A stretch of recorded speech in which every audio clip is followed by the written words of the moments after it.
नमस्कार दोस्तों, हमारी आज की कहानी का नाम है नाश्ता। दिसंबर की तेज ठंड और हर तरफ कोहरा ही कोहरा। दूर दूर तक देखने पर भी कोई नज़र नहीं आ रहा था।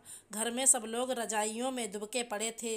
सास और जेठानी भी अपने अपने कमरे में अपनी अपनी रजाइयों में नींद की आगोश में थी। ले देकर दो जीव ही घर में मंडरा रहे थे। छोटी बहू रानी राधा और जेठानी का बेटा हर्ष।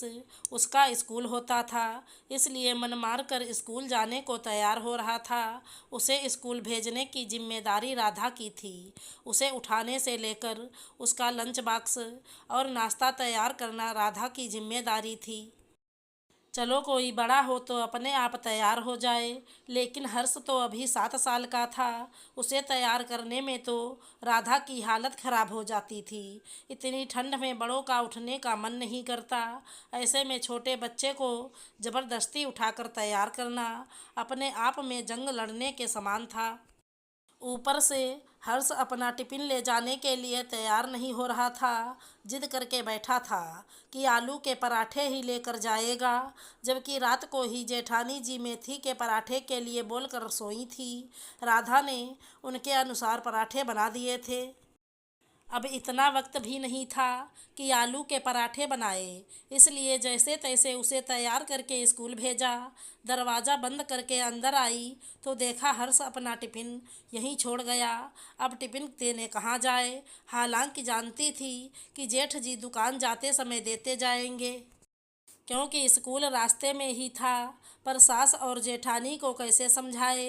समस्या यही तो थी कि अगर कोई कमी रह जाए तो सास जेठानी भी सुनाने लग जाती। जब से शादी हुई है तब से उसका पाला एक सास से नहीं बल्कि दो दो सास से हुआ है। अभी 3 महीने पहले ही तो राधा की शादी इस संयुक्त परिवार में हुई है।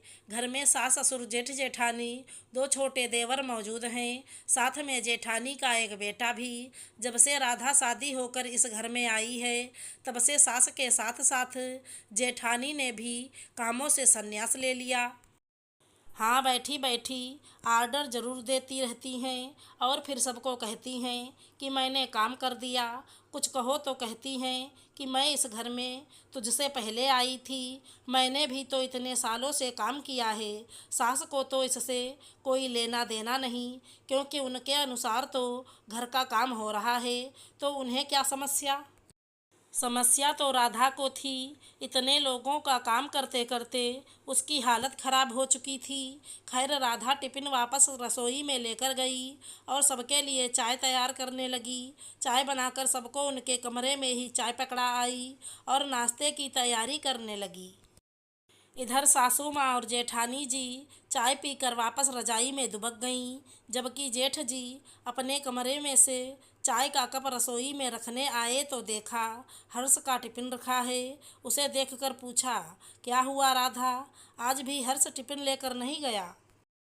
हाँ भैया जी, हर्ष आज भी टिफ़िन यहीं घर पर छोड़ गया। वो आलू के पराठे की जिद कर रहा था और आज मेथी के पराठे बने हैं। ये लड़का भी ना बड़ा जिद्दी हो गया है। कोई बात नहीं, दुकान जाते समय मैं स्कूल में देता जाऊंगा, कहकर जेठ जी अपने कमरे में चले गए। तुमने आज हर्ष को टिफ़िन क्यों नहीं दिया? रोज का तमाशा लगा रखा है, एक बच्चे को नहीं संभाल सकती तुम। जेठानी की आवाज़ सुनकर सासू माँ भी रसोई में आ गईं। क्या हुआ बड़ी बहू, तुम क्यों छोटी बहू पर चिल्ला रही हो? चिल्लाऊं नहीं तो क्या आरती करूं इसकी? आज भी हर्ष बिना टिफ़िन लिए चला गया। मेरे बच्चे को भूखा रखना चाहती है ये। क्यों छोटी बहू, तुमने हर्ष को टिफ़िन क्यों नहीं दिया? माँ जी, मैंने टिफ़िन बना दिया था, पर वो आलू के पराठे की जिद कर रहा था, इसलिए टिफ़िन छोड़ गया। 2 आलू के पराठे बनाकर दे देती तो तेरा क्या बिगड़ जाता। जेठानी अभी भी अपनी हार मानने को तैयार नहीं थी।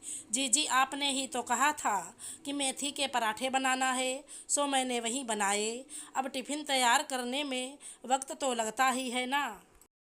दो पराठे बनाने में क्या समय लगता है। समय से उठा करो तो हर काम समय पर हो। खुद ही लेट उठी होगी तभी तो लेट हो गई। और मेरा बच्चा बिना टिफिन के ही चला गया। जेठानी ने कहा, यह तो गलत बात है छोटी बहू, तुम रोज लेट उठती हो, फिर हर्ष बिना टिफिन लिए ही चला जाता है। यह तो उसका भाग्य अच्छा है कि उसका स्कूल उसके पापा की दुकान के रास्ते में है। इस कारण से रोज टिफिन स्कूल पहुंच जाता है।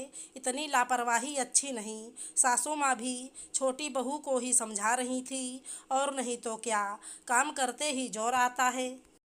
जब मैं सुबह उठकर हर्ष को तैयार करती थी तो वो बिना टिफिन लिए कभी स्कूल नहीं गया। खुद का बेटा होता तब समझ में आता। आखिर राधा से बर्दाश्त नहीं हुआ तो उसने जवाब दिया, बस बहुत बोल लिया आपने जीजी, कब से आप मुझे सुनाई जा रही हैं। एक तो इतने कड़ाके की ठंड में जहाँ आप लोग रजाई में दुबके रहते हो, वहाँ मैं उठकर उसको तैयार करती हूँ। ऊपर से आप लोगों की दो बातें सुनती हूँ। अगर इतनी ही फिक्र है अपने बेटे की तो कल से आप उठकर तैयार कर दीजिएगा। तुझसे पहले मेरी शादी हो चुकी थी और मैं तुझसे पहले से काम कर रही हूँ। मैंने भी जिम्मेदारियाँ निभाई है। जेठानी ने लगभग चिल्लाते हुए कहा, माफ़ करना जीजी, जेठानी बनकर आपने मुझ पर एहसान नहीं किया है। जिस उम्र में आपकी शादी होनी थी उसी उम्र में आपकी शादी हुई है। अब आप पहले बहू बनकर आईं, इसका मतलब ये नहीं कि आप उसका बदला मुझसे लें और बार बार ये कहती रहो कि मैंने तुझसे ज़्यादा काम किया है। जैसे मैं बहू हूँ वैसे आप भी बहू हो, काम तो आपको भी करना पड़ेगा।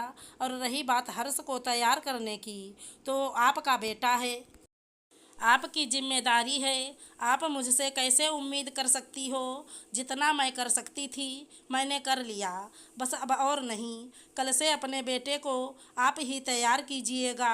राधा ने भी मन की भड़ास निकाल दी। उसकी बात सुनकर जेठानी सासू माँ से बोली, देखा माँ जी कैसे जवाब दे रही है। बड़ों का बिल्कुल लिहाज नहीं है। इससे पहले कि सासू माँ कुछ कहती, राधा ने ही जवाब दे दिया, बस अब तक मैंने समझौता कर लिया माँ जी, अब नहीं करूँगी। जीजी भी इस घर की बहू हैं और मैं भी इस घर की बहू हूँ। या तो जीजी मिलजुल के काम करवाएंगी या फिर आप खुद देख लीजिए। राधा का साफ रुख देखते ही सासू माँ से भी कुछ बोलते ना बना।